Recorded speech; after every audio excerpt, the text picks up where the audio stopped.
హాజరై నేను యథాలాపంగా చేసిన ఒక వ్యాఖ్య పట్ల ఎవరికైనా మనస్తాపం కలిగించి ఉంటే ఇదివరకే నేను ఆ మాట మాట్లాడిన మరుక్షణమే యథాలాపంగా జరిగిన మాట పట్ల దొర్లిన మాట పట్ల విచారం వ్యక్తం చేసిన అనే విషయాన్ని మహిళా కమిషన్ దృష్టికి తీసుకుని వచ్చినాను. వారు ఏదైతే మహిళా కమిషన్ పిలిపించిందో చట్టాన్ని గౌరవించే ఒక వ్యక్తిగా, మహిళల పట్ల గౌరవం ఉన్న వ్యక్తిగా నేను పొరపాటున ఒక మాట ఏదైతే దొరలానో ఆ విషయంలో ఎవరికి మనస్తాపం కలిగినా విచారం వ్యక్తం చేస్తున్నా అని చెప్పి కూడా మళ్ళీ ఒకసారి వారికి చెప్పడం జరిగింది.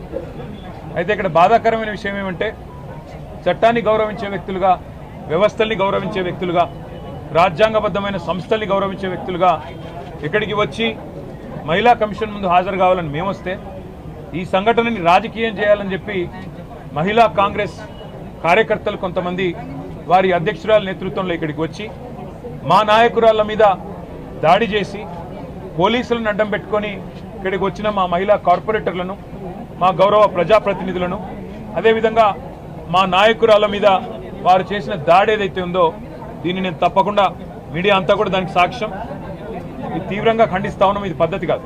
ఎందుకంటే మేము వచ్చింది ఒక సదుద్దేశంతో రాజకీయాల్లో సంస్కారవంతంగా ఉండాలి, వ్యవస్థల్ని గౌరవించాలి, మహిళల్ని గౌరవించాలి, ఎవరమైనా ఒక పొరపాటు చేస్తే దాన్ని సరిదిద్దుకోవాలన్న ఉద్దేశంతో మేము వస్తే ఈ రకంగా వ్యవహరించడం అనేది మంచిది కాదు. ఒకటి. రెండవది, మహిళా కమిషన్ దృష్టికి రాష్ట్రంలో సమస్యలు కూడా అన్ని విషయాలు కూడా వారికి చెప్పే ప్రయత్నం చేశాం. ఈ 8 నెలలుగా రాష్ట్రంలోని పరిస్థితులు ఇవన్నీ కూడా వివరంగా చెప్తే మీరు మరొక రూపంలో రండి, మరొకసారి టైం తీసుకొని రండి అని వారు అన్నారు.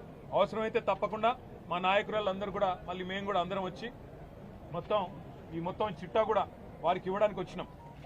వస్తే రాష్ట్రంలో మహిళల మీద జరుగుతున్న అత్యాచారాలు, ఈరోజు రాష్ట్రంలో ఉన్న పరిస్థితులు, వీటన్నిటిని వివరించడానికి ఇంత పెద్ద మొత్తం విషయం అంతా కూడా తీసుకొని వస్తే మళ్ళీ రమ్మన్నారు. మళ్ళీ కూడా వస్తాం. మా గౌరవం ఉంది వ్యవస్థల పట్ల. కానీ ఈరోజు ఏ వైఖరి అయితే కాంగ్రెస్ పార్టీ అవలంబిస్తున్నదో దాని విషయంలో మాత్రం నేను తీవ్ర అభ్యంతరం వ్యక్తం చేస్తా ఉన్నా. ముఖ్యంగా మా నాయకురాళ్ల మీద, మా కార్పొరేటర్ల మీద, మా నాయకురాళ్ల మీద వ్యక్తిగతంగా దాడి చేయడం, కొన్ని చిన్న వస్తువులు, నెయిల్ కటర్ లాంటి వస్తువులతో కూడా దాడి చేశారని చెప్తా ఉన్నారు.